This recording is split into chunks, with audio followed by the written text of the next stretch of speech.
Shalom saudara, saudara sedang menyaksikan Renungan Harian GPKS Pangkal Pinang edisi Senin 11 Agustus 2025.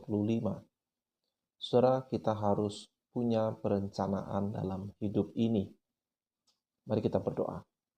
Tuhan, tolonglah kami melalui perenungan hari ini, kami boleh diingatkan bahwa kami sebagai manusia diberikan hikmat oleh-Mu untuk berpikir, untuk memperkirakan, untuk merencanakan, tetapi juga kami perlu untuk ingat Tuhan dalam perencanaan-perencanaan kami. Berkatilah perenungan hari ini supaya kami boleh mendapatkan wawasan dan juga hikmat. Kalau kami sudah melakukan apa yang Kau perintahkan, biarlah ini boleh menjadi pengingat bagi kami bahwa apa yang kami lakukan itu sudah benar. Tapi kalau ada di antara kami yang belum melakukannya, kiranya ini boleh menjadi teguran dan juga nasihat dari Tuhan kepada kami. Pakailah hamba-Mu untuk boleh menjelaskannya, hanya di dalam nama Tuhan Yesus kami berserah. Amin. Saudara, kita sebagai manusia diberikan Tuhan untuk berpikir, untuk menghitung, untuk memperkirakan. Kita dipanggil Tuhan untuk bekerja, untuk menguasai dunia ini. Kita dipanggil Tuhan untuk beranak cucu. Kita dipanggil untuk memberitakan Injil, bersaksi. Kita dipanggil untuk menjadi terang dan garam di dalam dunia. Saudara, di dalam kesemuanya itu, perlukah kita membuat perencanaan dan sampai sejauh mana kita merencanakan segala sesuatunya? Saudara, seperti biasanya, manusia itu bisa kita kelompokkan ke dalam dua ekstrim. Ekstrim yang pertama adalah orang-orang yang begitu detail dalam membuat perencanaan, begitu teliti. Dia menghitung, dia memperkirakan, dia mempersiapkan diri, dia merencanakan semuanya. Tetapi di sisi satunya ada orang-orang tertentu yang hidupnya begitu spontan, ya. Mereka berpikir buat apa memikirkan terlalu matang karena toh belum tentu semuanya itu terwujud. Nah, saudara, kedua ekstrim ini bisa juga ditambah runyam kalau di satu sisi orang itu begitu teliti merencanakan tetapi melupakan Tuhan dalam perencanaannya, tidak menyerahkannya kepada Tuhan, seolah-olah segala sesuatu ada dalam genggamannya, ada di dalam kendalinya. Tapi di sisi lainnya adalah orang-orang yang merasa kalau segala sesuatu sudah ditakdirkan oleh Tuhan, sudah ditentukan oleh Tuhan, mereka percaya kepada nasib atau takdir begitu ya.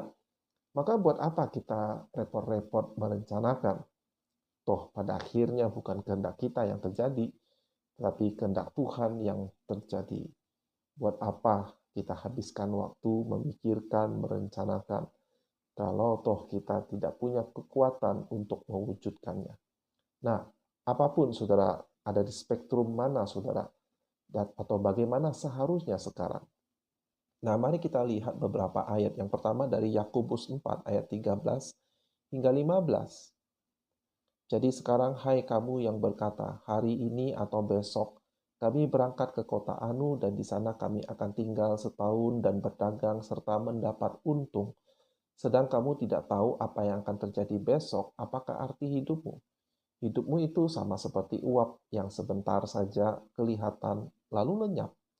Sebenarnya kamu harus berkata, jika Tuhan menghendakinya, kami akan hidup dan berbuat ini dan itu. Nah, saudara, di sini Yakobus sedang menyoroti orang-orang yang punya banyak rencana, tetapi melupakan Tuhan. Nah, saudara, memang kita perlu terus-menerus mengingatkan diri kita untuk melibatkan Tuhan dalam setiap apa yang kita rencanakan. Tetapi kita bisa melihat di sini, Yakobus sebetulnya tidak melarang manusia untuk membuat perencanaan. Yang menjadi sorotan adalah tidak melibatkan Tuhan dalam apa yang kita rencanakan. Tetapi saudara, problem satunya adalah ada orang-orang tertentu yang memang tidak melupakan Tuhan, tetapi justru mengabaikan untuk membuat perencanaan yang cukup. Bila sebagian orang lalai membuat rencana, tetapi ada orang Kristen yang sengaja menganggap tidak perlu membuat rencana. Mereka pikir, yaitu Kalau mereka membuat rencana, berarti kita mengandalkan diri sendiri, bukan mengandalkan Tuhan, bukan berserah pada kehendak Tuhan. Nah, singkatnya mereka menganggap rencana adalah tanda kurangnya iman. Tapi kita melihat apa yang firman Tuhan katakan. Misalnya saudara, Rasul Paulus dalam pelayanannya, seseorang yang sering Tuhan menyatakan dirinya, memberi tuntunan kepadanya, Roh Kudus, ada kalanya berbicara langsung untuk memberitahu dia apa yang harus dia lakukan. Tetapi tidak berarti dia sama sekali meninggalkan perencanaan. Misalnya saudara, di dalam Roma pasal 15, ya dikatakan, dalam pemberitaan itu aku menganggap sebagai kehormatanku bahwa aku tidak melakukannya di tempat-tempat di mana nama Kristus telah dikenal orang. Jadi, artinya dia memperhatikan, dia mau memberitakan Injil itu ke area mana, adalah kehormatan bagi dia untuk dia tidak melakukan di tempat di mana orang sudah punya gereja, sudah kenal Kristus. Jadi dia tidak berencana, ya, tidak masuk dalam rencana untuk memprioritaskan memberitakan Injil di tempat-tempat di mana sudah ada orang yang kenal Kristus, sudah ada gereja. Dikatakan kemudian, itulah sebabnya aku selalu terhalang untuk mengunjungi kamu. Karena dari jalurnya menuju ke Roma itu, sudah banyak kota-kota itu sudah ada gereja. Makanya dia tidak ada rencana, dia terhalang untuk mengunjungi dia. Dia lebih baik pergi ke daerah-daerah yang belum ada orang Kristennya. Tapi sekarang karena aku tidak lagi mempunyai tempat kerja di daerah ini, dan karena aku telah beberapa tahun lamanya ingin mengunjungi kamu, aku harap dalam perjalananku ke Spanyol, aku dapat singgah di tempatmu dan bertemu dengan kamu, sehingga kamu dapat mengantarkan aku ke sana setelah aku seketika menikmati pertemuan dengan kamu. Tetapi sekarang aku sedang dalam perjalanan ke Yerusalem untuk mengantarkan bantuan kepada orang-orang kudus. Apabila aku sudah menunaikan tugas itu dan sudah menyerahkan hasil usaha-usaha bangsa-bangsa lain itu kepada mereka, aku akan berangkat ke Spanyol melalui kota kamu. Jadi, saudara, Rasul Paulus sendiri punya perencanaan. Dia punya perkiraan. Tetapi dia juga terbuka pada kemungkinan. Bisa saja rencananya ini tidak terwujud. Tapi saudara, ini adalah contoh yang khas bagaimana Rasul Paulus mengerjakan pelayanannya. Dia punya prinsip, dia punya panggilan menjadi rasul kepada bangsa-bangsa yang bukan Yahudi. Dan dia punya kerinduan, dia punya prioritas, dia punya strategi untuk memberitakan Injil, terutama ke daerah-daerah di mana nama Tuhan belum dikenal. Jadi, perencanaan secara pribadi itu harus kita miliki. Dan yang terakhir, saudara, alasan yang paling mutlak mengapa kita harus membuat perencanaan adalah karena Allah sendiri adalah Allah yang membuat perencanaan. Dan kita diciptakan menurut gambarnya untuk mempraktekkan mandat sebagai penguasa.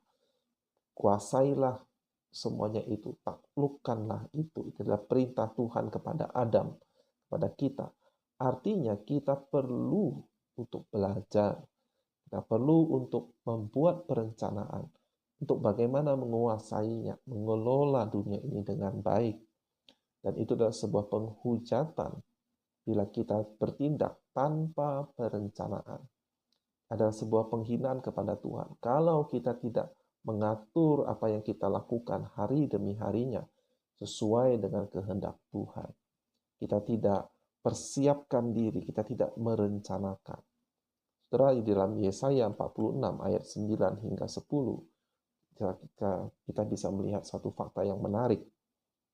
Ingatlah hal-hal yang dahulu dari sejak purbakala, bahwasanya akulah Allah dan tidak ada yang lain.